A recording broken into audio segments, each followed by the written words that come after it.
എൻ്റെ പേര് Mary Reshma Joseph. ഞാനിവിടെ ആലപ്പുഴയിലെ വാടയ്ക്കൽ ദൈവജനമാത ഇടവകയിൽ നിന്നാണ് വരുന്നത്.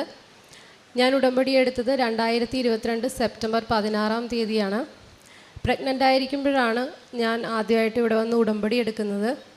എൻ്റെ വിവാഹം 2021 വിവാഹം കഴിഞ്ഞ് 6 മാസം കഴിഞ്ഞപ്പോഴേക്കും ഞാൻ പ്രഗ്നൻ്റായി. ആദ്യത്തെ 3 മാസത്തെ സ്കാനിങ്ങിലൊക്കെ കുഴപ്പമൊന്നുമില്ലായിരുന്നു. കുഞ്ഞിൻ്റെ വളർച്ചയൊക്കെ നോർമലായിരുന്നു. 5-ാം മാസത്തെ സ്കാൻ ചെയ്തപ്പോൾ എന്തൊക്കെയോ പ്രശ്നം കണ്ടിട്ട് ഡോക്ടർ എന്നോട് പറഞ്ഞു, ആലപ്പുഴയിൽ ആതിര സ്കാൻ സെൻ്ററുണ്ട്, അവിടെ പോയി ഒരു ഡീറ്റെയിൽഡ് അനോമലി സ്കാൻ ചെയ്ത് നോക്കാം എന്ന് പറഞ്ഞു. ഞാനങ്ങനെ അവിടെ ആതിര സ്കാൻ സെൻ്ററിൽ ചെന്നു.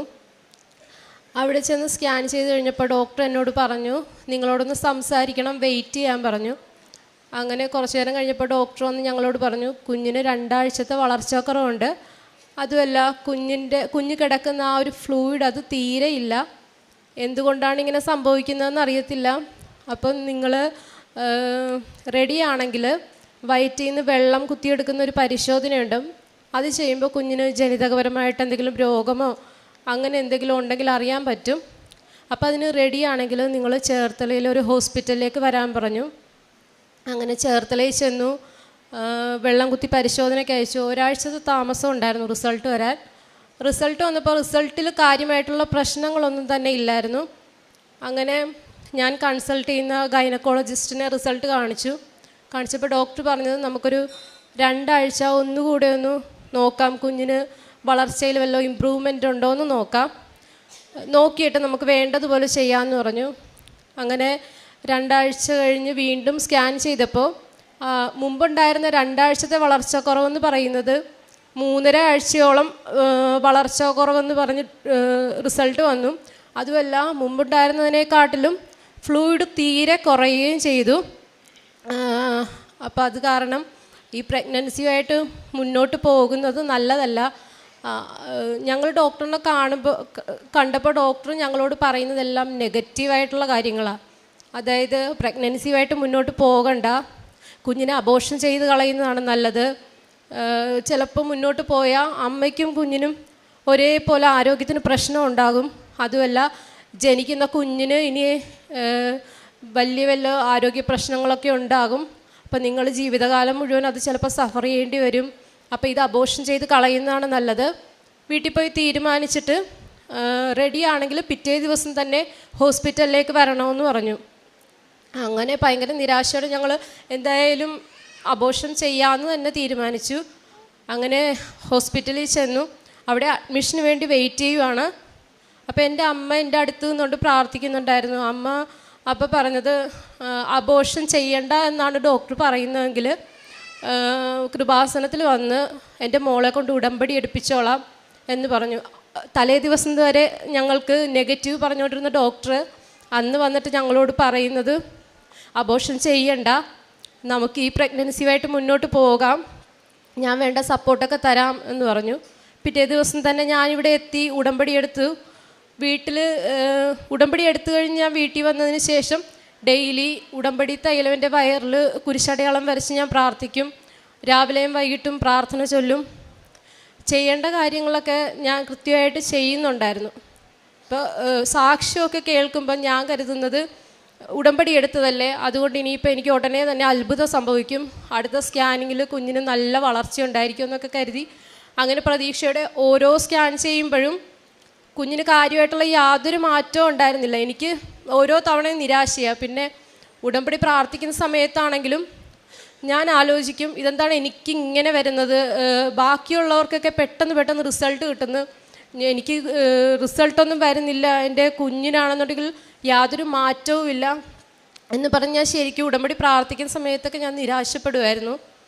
പക്ഷെ ഞാൻ മാതാവിനോട് ഉടമ്പടി തുടങ്ങിയ സമയത്ത് തൊട്ട് മാതാവിനോട് ഞാൻ പറഞ്ഞിരുന്നത്, മാതാവേ, എന്ത് പ്രശ്നം ഉണ്ടായാലും എനിക്ക് കിട്ടുന്ന കുഞ്ഞിനെ എനിക്ക് പൂർണ്ണ ആരോഗ്യത്തോടെ കിട്ടണം, അത്ര മാത്രമേ ഞാൻ എപ്പോഴും പ്രാർത്ഥിക്കുമായിരുന്നുള്ളൂ. അങ്ങനെ ലാസ്റ്റ് ഡിസംബറിൽ എന്നോട് ഡോക്ടർ അഡ്മിറ്റാകാനായിട്ട് പറഞ്ഞു. അവിടെ അഡ്മിറ്റായി ഉള്ളു പരിശോധിച്ചായിരുന്നു. ഉള്ളു പരിശോധനയിൽ എനിക്ക് പെട്ടെന്ന് ബ്ലീഡിങ് ഉണ്ടായി. അന്ന് ഉള്ളു പരിശോധിച്ച ഡോക്ടർമാരൊക്കെ എന്നോട് പറഞ്ഞത്, തനിക്ക് നോർമൽ ഡെലിവറിക്ക് യാതൊരു ചാൻസും ഇല്ല, കുഞ്ഞിനെ ഓപ്പറേഷൻ ചെയ്ത് നമുക്ക് എടുക്കാം, അപ്പോൾ അതിന് വേണ്ടിയിട്ട് റെഡി ആയിട്ടിരിക്കണമെന്ന് പറഞ്ഞു. അപ്പം ഞാൻ മാതാവിനോട്, അപ്പോഴും എൻ്റെ കയ്യിൽ മാതാവിൻ്റെ ലോക്കറ്റും ഉടമ്പടി തൈലമൊക്കെ മാത്രമേ എൻ്റെ കയ്യിലുണ്ടായിരുന്നുള്ളൂ. ഞാനങ്ങനെ മാതാവിനോട് ലോക്കറ്റ് എൻ്റെ ഡ്രസ്സിൻ്റെ ഉള്ളിൽ ഞാൻ ഒളിപ്പിച്ച് വെച്ചിട്ടുണ്ടായിരുന്നു. കാരണം ലേബർ റൂമിൽ കയറുന്ന സമയത്ത് ശരീരത്ത് ആഭരണങ്ങളൊന്നും പാടില്ല എന്ന് പറഞ്ഞിട്ടുണ്ടായിരുന്നു. എന്നാലും ഡോക്ടർമാർ കാണാതിരിക്കാൻ വേണ്ടിയിട്ട് ഞാൻ ലോക്കറ്റ്, മാതാവിൻ്റെ കൃപാസനത്തിലെ ലോക്കറ്റ് ഞാൻ ഉള്ളിൽ വെച്ചിട്ടുണ്ടായിരുന്നു. ഓരോ തവണ ഞാനിങ്ങനെ ആ ലോക്കറ്റ് തൊട്ട് പ്രാർത്ഥിക്കും, കുഞ്ഞിന് പ്രശ്നമൊന്നും ഉണ്ടാകരുത്. നോർമൽ ഡെലിവറിയാണ് ഞാൻ ആഗ്രഹിക്കുന്നത്, പക്ഷേ എന്ത് തന്നെ ആയാലും, സിസേറിയൻ ആയാലും നോർമൽ ഡെലിവറി ആയാലും എനിക്ക് കുഞ്ഞിനെ ആരോഗ്യത്തോടെ കിട്ടണം, അത്രേ പറഞ്ഞുള്ളായിരുന്നു. പക്ഷേ ഡിസംബർ 31-ാം തീയതി നോർമൽ ഡെലിവറി തന്ന് അമ്മ എന്നെ സഹായിച്ചു. അതുപോലെ എനിക്ക് ലഭിച്ച കുഞ്ഞ് പൂർണ്ണ ആരോഗ്യമുള്ളൊരു കുഞ്ഞിനെയാണ് മാതാവ് എനിക്ക് തന്നത്. അതിന് മാതാവിനും ഈശോയ്ക്ക് 1000 നന്ദി പറയുന്നു. എൻ്റെ പ്രസവമൊക്കെ കഴിഞ്ഞ് ഞാനിവിടെ ബെഡിൽ കിടക്കുന്ന സമയത്ത് എന്നെ നോക്കിയിരുന്ന ഡോക്ടർ വന്നിട്ട് പറഞ്ഞത്, താൻ പ്രസവിക്കുമെന്ന് ഞങ്ങൾ ഒരിക്കലും കരുതിയിരുന്നില്ല, ഓപ്പറേഷന് റെഡിയാക്കാൻ വേണ്ടിയിട്ട് ഞങ്ങൾ ഇരിക്കുമായിരുന്നു, എന്തായാലും ദൈവം സഹായിച്ചു എന്നാണ് അന്ന് ഡോക്ടർ പറഞ്ഞത്. അപ്പോൾ പരിശുദ്ധ അമ്മയ്ക്കും ഈശോയ്ക്കും 1000 നന്ദി പറയുന്നു. പിന്നെ എൻ്റെ രണ്ടാമത്തെ നിയോഗം എന്ന് പറയുന്നത്, എൻ്റെ സഹോദരന് വിദേശത്തൊരു ജോലി ലഭിക്കാൻ വേണ്ടി ഞാൻ പ്രാർത്ഥിച്ചിട്ടുണ്ടായിരുന്നു. കൃപാസനത്തിൽ ഉടമ്പടിയെടുത്ത് പ്രാർത്ഥിച്ചത് മൂലം എൻ്റെ അനിയന് അബുദാബിയിൽ നല്ലൊരു കമ്പനിയിൽ ജോലി ലഭിക്കുകയും ചെയ്തു. ദൈവത്തിനും പരിശുദ്ധമ്മയ്ക്ക് 1000 നന്ദി. സങ്കീർത്തനങ്ങൾ 127:3 കർത്താവിൻ്റെ ദാനമാണ് മക്കൾ, ഉദരഫലം ഒരു സമ്മാനവും. മേരി രേഷ്മ എന്ന ഈ മകൾ ഗർഭിണിയായിരുന്ന നാളുകളിലെ പ്രതിസന്ധികളെയും അമ്മ മാതാവ് അനുഗ്രഹിച്ചു നൽകിയ കുഞ്ഞിൻ്റെ സാക്ഷ്യവുമാണ് ഈ എഴുത്താരയിൽ പങ്കുവയ്ക്കുന്നത്. മകൾ പറയുന്നുണ്ട്, ആശുപത്രിയിൽ അബോർഷന് വേണ്ടി തീരുമാനമെടുത്ത് ചെല്ലുമ്പോഴാണ് മകളുടെ അമ്മ അവിടെ ഇരുന്ന് പ്രാർത്ഥിക്കുന്നത്. ഈ കുഞ്ഞിനെ അബോർഷൻ ചെയ്യണ്ട എന്ന് ഡോക്ടർ പറഞ്ഞാൽ ഉടമ്പടി എടുത്ത് മകളെ സാക്ഷിയാക്കുമെന്ന്. വളരെ ഗൗരവമുള്ള ഒരു തെറ്റ് സാധാരണ പോലെ നമ്മുടെ ഇടയിലേക്കൊക്കെ പടരുന്നു എന്നതിൻ്റെ ഒരു സൂചന ഈ വാക്കുകളിലുണ്ട്. ചെറിയ കാര്യങ്ങൾക്ക്, നിസ്സാര വിഷയങ്ങൾക്ക് അബോർഷനിലേക്ക് ദമ്പതികൾ പോകുന്നത് അപകടകരമായ ഒരു സാഹചര്യമാണ്. പക്ഷേ മണ്ണിൽ വീഴുന്ന ഓരോ രക്തത്തുള്ളിയും ദൈവസന്നിധിയിൽ വലിയ നിലവിളിയായി മാറുന്നുണ്ട്. ആ നിലവിളിക്ക് നമ്മൾ ഉത്തരം കൊടുക്കേണ്ടി വരും. മകളുടെ ആ പ്രഗ്നൻസിയുടെ കാലഘട്ടത്തെക്കുറിച്ച് പറയുന്നുണ്ട്, ഉടമ്പടി എടുത്ത് ജീവിച്ചു തുടങ്ങുന്ന ഓരോ നിമിഷവും അമ്മ മാതാവ് സവിശേഷമാവിധം സംരക്ഷിച്ചിരുന്നു. ഒരു ദിവസം കൊണ്ട് എല്ലാം ശരിയായി എന്നല്ല മകൾ പറയുന്നത്. ഉടമ്പടിയിൽ ആഴപ്പെടുകയും സ്നേഹത്തോടെ ഉടമ്പടിയുടെ ഓരോ കാര്യങ്ങൾ പാലിച്ച് ജീവിതത്തെ മുന്നോട്ട് പോവുകയും ചെയ്തപ്പോൾ ക്രമാനുഗതമായി ഓരോ കാര്യങ്ങളെയും മാതാവ് ആരോഗ്യത്തോടെ സമാധാനത്തോടെ മകൾക്ക് പ്രതീക്ഷയ്ക്ക് വക കൊടുക്കും വിധം ക്രമീകരിച്ചു കൊണ്ടിരുന്നു. മകൾ പറയുന്നുണ്ട്, ഉള്ളുപരിശോധന നാളുകളിൽ പോലും മകളോട് പറയുന്നത് ഒരു സിസേറിയന് തയ്യാറാവാനാണ്. എന്നാൽ മകൾ ഒരു കുഞ്ഞിന് വേണ്ടി ആഗ്രഹിക്കുന്നു, ആരോഗ്യമുള്ള കുഞ്ഞിന് വേണ്ടി ആഗ്രഹിക്കുന്നു, പ്രസവത്തിന് വേണ്ടി ആഗ്രഹിക്കുന്നു. അത് അമ്മ മാതാവ് അവസാന നിമിഷങ്ങളിൽ മകൾ പറയുന്നു, അത് തൈലം പൂശി പ്രാർത്ഥിക്കുകയും ഉടമ്പടി കാശുരൂപം എൻ്റെ ദേഹത്തോട് ചേർത്ത് വെച്ചുകൊണ്ട് ആ ലേബർ പെയിൻ്റെ നിമിഷങ്ങളിലും അമ്മ മാതാവിനെ മാത്രം വിളിച്ച് ഞാൻ പ്രാർത്ഥിച്ചിരുന്നു. എനിക്ക് ഡോക്ടർമാർ പോലും വിശ്വസിക്കാതിരുന്ന വിധം എനിക്ക് സാധാരണ പ്രസവം നൽകിക്കൊണ്ട് ആരോഗ്യമുള്ള കുഞ്ഞിനെ നൽകിക്കൊണ്ട് എൻ്റെ അമ്മ മാതാവ് എന്നെ സഹായിച്ചുവെന്ന്. പ്രിയമുള്ളവരെ, ഉദരത്തിൽ ഉരുവാകുന്ന ഓരോ കുഞ്ഞിനെക്കുറിച്ചും സന്തോഷം, സ്നേഹം, അഭിമാനമുണ്ടാവണം. ദൈവത്തിൻ്റെ ലോകത്തിലുള്ള ഇടപെടലാണ് ഓരോ കുഞ്ഞുമെന്ന് നമ്മൾ തിരിച്ചറിയണം.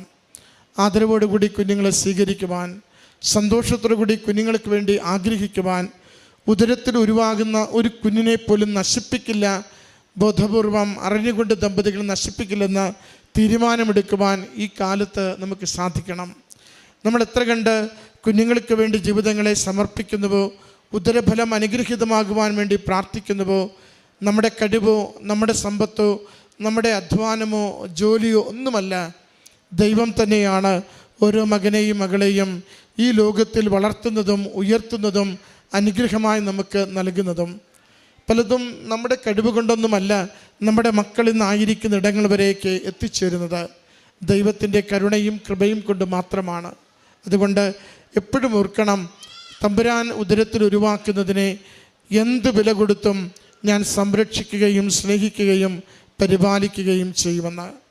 അതോടൊപ്പം 2 കാര്യങ്ങൾ അതിനകത്ത് ഒന്ന് ശ്രദ്ധ വെക്കണം. ഇന്ന കുഞ്ഞിന് വേണ്ടി പ്രാർത്ഥിക്കുന്ന രീതികളെയും ഒന്ന് ഉപേക്ഷിക്കണം. ഓരോ കുഞ്ഞും ദൈവത്തിൻ്റെതാണ്, ആൺകുട്ടിയാവട്ടെ പെൺകുട്ടിയാവട്ടെ. രണ്ടാമത്തത്, കുഞ്ഞിന് എന്തെങ്കിലും കുറവുണ്ടെങ്കിൽ അത് ദൈവം അതിനെ പരിപാലിക്കുവാൻ ശക്തിയുള്ള കരങ്ങളിലാണ് എപ്പോഴും ഏൽപ്പിക്കാറുള്ളത്. അതുകൊണ്ട് കരങ്ങളിലേക്ക് പിറന്നു വീഴുന്ന ഓരോ കുഞ്ഞിനെയും ഹൃദയത്തോട് ചേർത്ത് പിടിച്ച് സ്നേഹിക്കുവാൻ മാതാപിതാക്കൾ തയ്യാറാകുമ്പോൾ അത് കുടുംബത്തിന് മേലുള്ള ദൈവാനുഗ്രഹത്തിൻ്റെ അടയാളപ്പെടുത്തലായി എന്നും മാറിക്കൊണ്ടിരിക്കും. നമ്മളെപ്പോഴൊക്കെ എന്തെങ്കിലും കുറവുള്ള മക്കളെ നോക്കി ഹൃദയം കൊണ്ട് ദൈവത്തോട് കലഹിക്കുന്നവരാകുമ്പോൾ ദൈവത്തിൻ്റെ അനുഗ്രഹം തടസ്സപ്പെടുന്നതും വൈകുന്നതും കാണുകയും ചെയ്യും. അതുകൊണ്ട് ദൈവം ഒരു പൈതലിനെ നമ്മുടെ കുടുംബത്തിലേക്ക് ഏൽപ്പിച്ചു തരുന്നുവെങ്കിൽ സന്തോഷത്തോടെ നമുക്കതിനെ സ്വീകരിക്കണം. ദൈവനാമത്തെ മഹത്വപ്പെടുത്തി അതിനെ വളർത്തണം. ദൈവം ഓരോ കുഞ്ഞിലൂടെയും ലോകത്തിൽ വലിയ കാര്യങ്ങൾ മാതാപിതാക്കൾ എന്ന നിലയിൽ നമ്മളിലൂടെ നിർവഹിക്കുന്നുണ്ട്. നിർവഹിക്കുവാൻ ദൈവം പദ്ധതിയിടുമ്പോൾ നമ്മളായി ആ പദ്ധതിക്ക് എതിര് നിൽക്കരുത്. അങ്ങനെയുള്ള ഏതെങ്കിലും ചിന്തകളോ ഏതെങ്കിലും സ്വാധീനങ്ങളോ നമ്മുടെ മേൽ വരുമ്പോൾ ശക്തമായി അമ്മ മാതാവിനെ കൂട്ടുപിടിച്ച് ഈശോയിൽ ആശ്രയിച്ചുകൊണ്ട് ജീവിതത്തിൽ മുന്നോട്ട് പോകുവാനായിട്ട് തീരുമാനമെടുക്കണം. തമ്പുരാൻ നമ്മളെ അനുഗ്രഹിക്കട്ടെ. ഈ മകൾക്ക് ലഭിച്ച ഈ നല്ല പൈതലിനെ ഓർത്ത് ദൈവനാമത്തെ മഹത്വപ്പെടുത്തി കരങ്ങളടിച്ച് ഈ സാക്ഷ്യം സമർപ്പിക്കാം. അത്യപൂർവ ദൈവാനുഭവങ്ങൾ ഇനി നിങ്ങൾക്കും സ്വന്തം.